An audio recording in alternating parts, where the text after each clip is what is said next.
start life over in a quaint village, but the first thing you see when you get off the train is a body in the snow. It's one of only many twists and turns in Salman Shaheen's Freeborn. Welcome to Blackbird Writers Presents Author Interviews. I'm Sharon Lynn, and welcome to you. Hi, thank you, Sharon. Thank you for having me on your show. So glad you could make it, and we could make the times work across the globe. Um, so one of the things about the main character is that first of all, he discovers a dead body in the snow. So there's a lot of mistrust going on there, but there's also a lot of mistrust based on the fact that he is a tech person and he's working with AI and these new, technologies. So this is just a massive question that everybody is going on about right now. But what's your take on AI? It's really interesting. I think that's the question because when I started writing Freeborn, ChatGPT hadn't been invented, and now obviously we could see the direction of technology. We knew where it was going. We knew the pace of innovation, but suddenly it's just exponentially increased in a way that I don't think anyone could have expected, and it's already transforming the world in a way I don't think anyone was prepared for, and that brings tremendous, wonderful opportunities and also very, very stark challenges. And I don't think we've yet got it right. I don't think we've yet got to a point where governments around the world really know what they're dealing with, and how to correctly regulate it or account for it in their economies or societies in a way that the AI can do good without doing harm. So, I mean, you could just take a few examples. So, let's say, AI is revolutionizing the workplace already. It's making us more productive than we've ever been at any time. People can do in an hour what they used to be able to do in a day. And isn't that amazing? Isn't that amazing for our economies until we realize half of these people don't have jobs anymore? And our education systems are not geared towards training people up for the jobs of the future. They're geared towards, producing people over a course of, 10, 15 years, for the jobs they thought they were going to graduate into, which no longer exist. And we now have this huge bottleneck, I think, this huge crunch point in society. We are at this cusp moment where all the jobs that kids, students are graduating into now, they thought they were going to have, they don't exist anymore. I'm sure, give it 10 years, there'll be whole new industries will have opened up and there'll be wonderful new opportunities. But it sucks to be a kid right now graduating, from university. You've just been through the pandemic. You're coming into the worst job market we've ever seen. Youth unemployment is going through the roof. And that's a danger of AI. And I think we have to accept the dangers alongside the opportunities. And the only bodies that can really deal with that are governments. And governments need to write laws faster than AI can overtake them, which isn't happening at the moment. And Freeborn isn't about the job market. It's about murder and mayhem and mystery. But it is also a cautionary tale about AI, when it's taken to the extreme, when it gets into the wrong hands, when the safeguards that we would hope to see aren't there. And if we don't get this right now, Freeborn set in the near future, if we don't get it right now, this sort of nightmare scenario that I've envisaged might just come true. Well, actually, it's one of the things that society has always dealt with technology through art first, because technology moves faster than science, and so yeah, we're seeing these AI kind of caution. Just have a little caution. Just think a minute before you start plowing right ahead into everything. So yeah, it's a fun little uh, as you're reading, going, oh no, oh no. Just really very much and enjoyed that aspect of it. So when you, as you said, set in the near future, when you were creating Freeborn, what kind of research did you do into AI? So I do a lot of work in AI adjacent fields already. I was a journalist for a decade. Then I went into communications. I run my own PR firm, and I do a lot of work with tech companies, ed tech companies, educational organizations that are grappling with AI and what it means for the future of society. How do we skill people Mhm. for the future of society, and fully prepare them for what's to come. So I have tons and tons of these sorts of conversations with people all the time. Read tons and tons of papers and reports about just how scary and how amazing. Let's not be alarmist. How potentially amazing, but also how scary AI can be for our societies. And all of them point in the same direction. We are not ready. Our laws, our societies are not ready for the revolution we currently find ourselves in. And that's in some ways that's only going to get worse because tech companies are not interested in societal evolution at a sustainable pace. They are interested in making a profit as fast as they can. And OpenAI is not going to want to be outcompeted by Google. It's not going to want China to get there first. It's going to want to be there first, fastest. That means it's producing technology with the safeguards turned off because it wants to be fastest and it wants to be best, fastest. And that may mean some great things for technology, but it means it's not going at a sustainable pace, and governments aren't regulating these tech companies at a sustainable pace either. That a lot of the research that I read is pointing in that direction. And again, so much of this came out after I wrote Freeborn, but I'm just kind of glad I called it right. I'd like to think I called it right before it happened. Yeah. No, it's not like way out in the future science fiction. It's like, oh yeah, that could totally be happening right now. And as part of that, you have a term in your book called am I saying Anthropose, yes. anthropos? Okay, and you had said this is kind of a made up term, a sort of militant Luddites, essentially. But when I Googled it told me what it was. So kind of a made up term, but it's out there. Tell us about this particular group that you added into your story.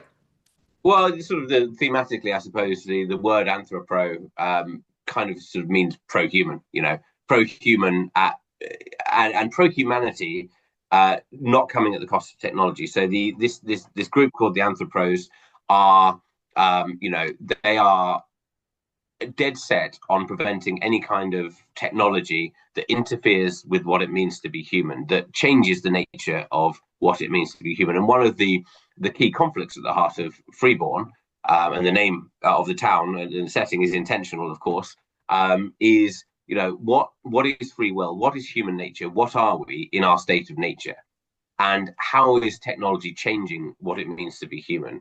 And obviously Harry, our protagonist, who's come to Freeborn. Unfortunately, as we say, he steps off the train and finds the body of a young woman and gets plunged into this huge conspiracy and mystery. But even before that, he's come there to start a new life. He's come there to find the peace and quiet to work on this major new revolutionary tech device, and it makes him a target for this group of anthropos.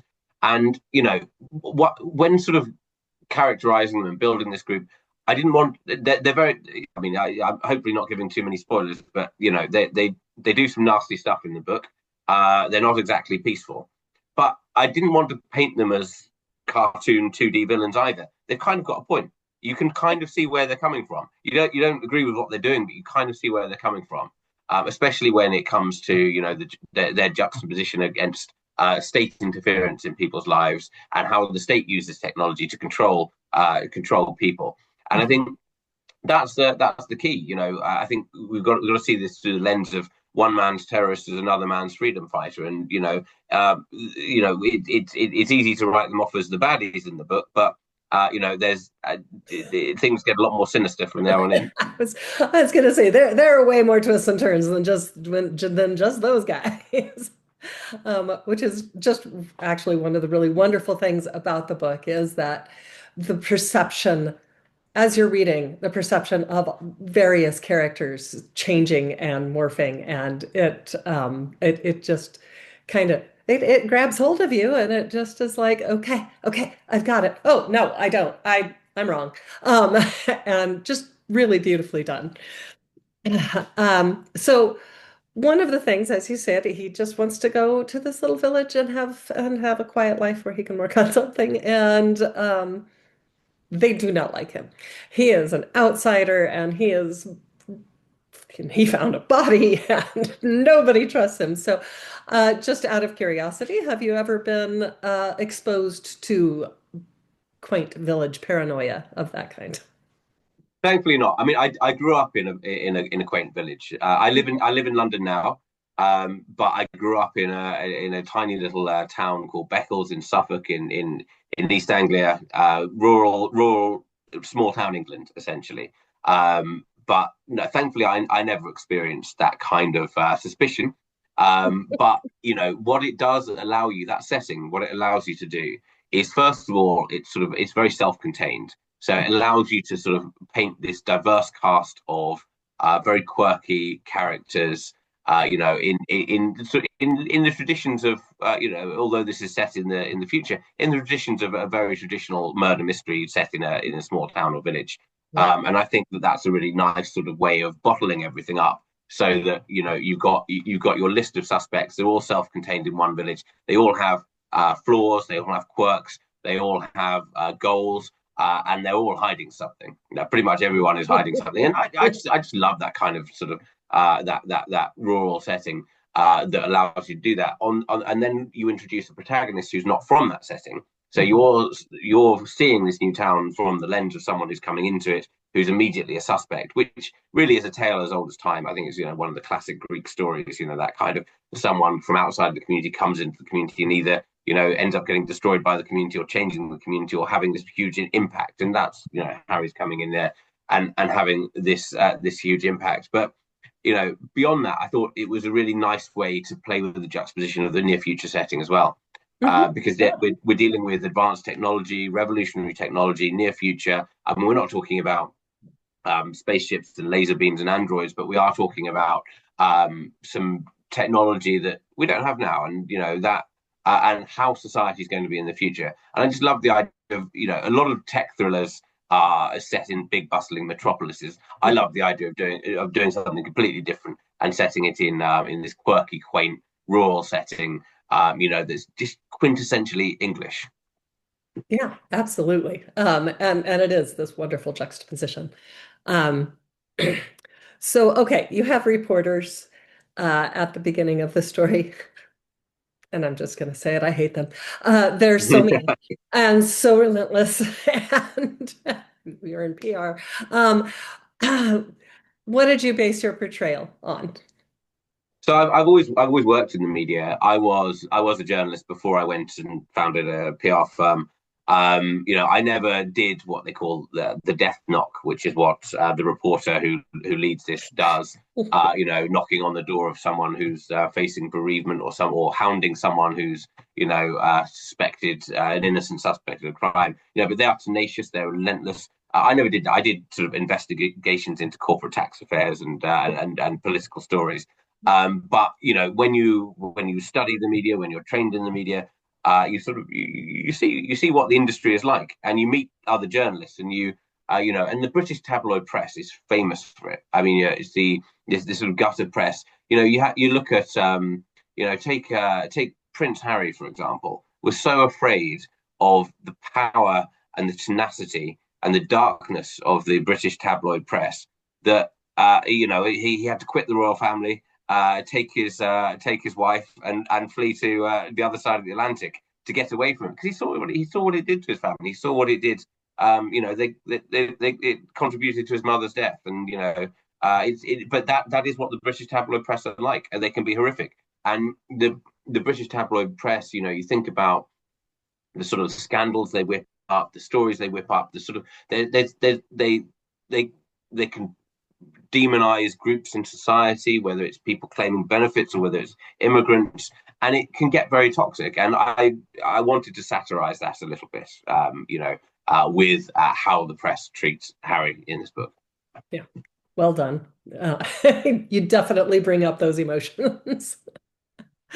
Um, so there are a smattering of pop culture references um, throughout, mostly for geek culture. And uh, why include those? Um, so we've got The Matrix and Dungeons and Dragons and things like that. So um, And just a smattering. So why include those in this little village? There's probably even more than you. You're far too cool to have got them all. You know, if you're a proper geek, you'd get more, even more than that. You know, I think there's a reference to aliens in there. Yeah. There's a reference to there's Star Trek and Lord of the Rings, a reference in there. The Walking Dead. There's even a very very my favourite reference is to the British cult classic film With Nell and I. You know, if it prizes for anyone who gets that. I Um, didn't get that one. but the reason, and there's more than I've mentioned, you know. So, but the reason I did it is, I thought it'd be fun. You know, these are things that I love, and I thought, you know, it'd be something like quirky and interesting for Harry to base his life philosophy around. You know, he has this set of rules which he thinks sort of makes him a good person. You know, rule number one, which he quotes, is the needs of the many outweigh the needs of the few, or in this case, the one, which is a quote from Spock in Star Trek. So Okay, that's, yeah. you know, geek quote number one. You know, and there's various little references like that. And the reason I did that is because I think actually a lot of these things are uh, a good system of morality in the way that, you know, some people, and Harry is as a character is an atheist, but you know, I could have written a religious character who based their moral philosophy on Christianity or Islam or any other world religion, and that would make them a good person. Harry, as an atheist, he doesn't have that. His rules are based on geek culture. So his selflessness, his pacifism, his desire to help others, based on geek culture. And I think actually, you know, you look at Star Trek, and if everyone lived their lives like Star Trek, I think the world would be a better place. You know, a peaceful society, a more egalitarian society. I thought that would be a great lens through which he views the world.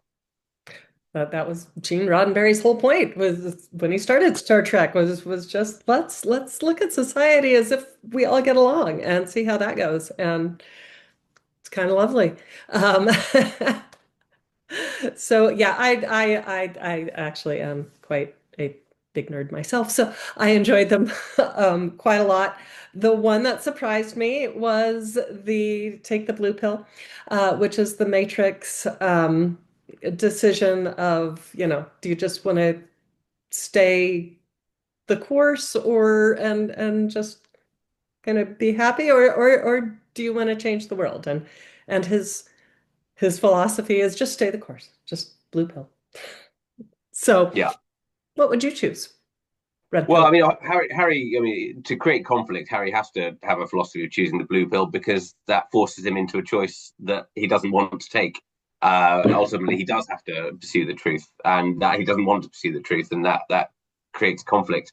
As to blue pill, red pill, I mean, the whole sort of metaphorical concept of it has been so disgustingly debased by the incel movement and these conspiracy theorists that, you know, I hesitate to use it in a serious sense. But to answer your question, red pill. Red pill. I want to know the truth. You know, my career has been based on finding the truth from investigative journalism into politics. I'm a politician as well.